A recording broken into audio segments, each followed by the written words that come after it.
Maayong hapon. Maayong hapon. May hapon.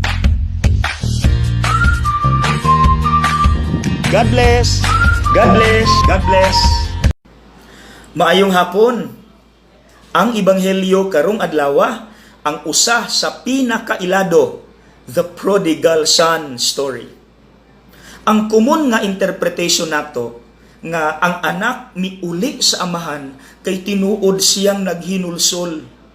Pero ni ay lahi nga interpretation nga gikan sa among professor nga akong ipaambit ninyo nga mas makarelate ta.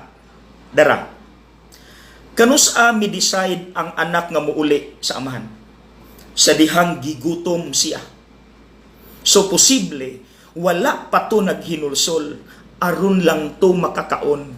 So posible kung dawaton sa balik sa iyang amahan katong iyang binuang iya na pudtong buhaton pag-usap. Anyat unsay nahitabo? Layo pa lang siya. Ang amahan mo'y miuna pagdagan, mitagbo ug nagpaihaw. Walay kasaba. Walay pangwenta. Kabalo ang amahan nga buhaton gihapon igbalik sa iyang anak.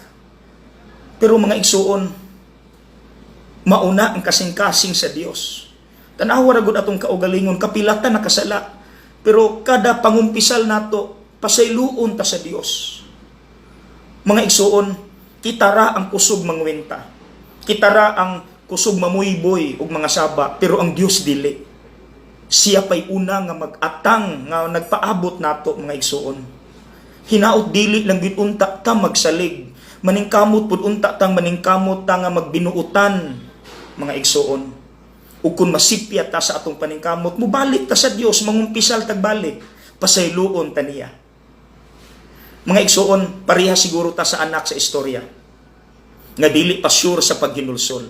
But God will always wait for that time nga muulik ta niya nga Lord, tinuod na gyud nga ako ni adinhi naghinulsol sa akong sala, pasaylo ako. God bless.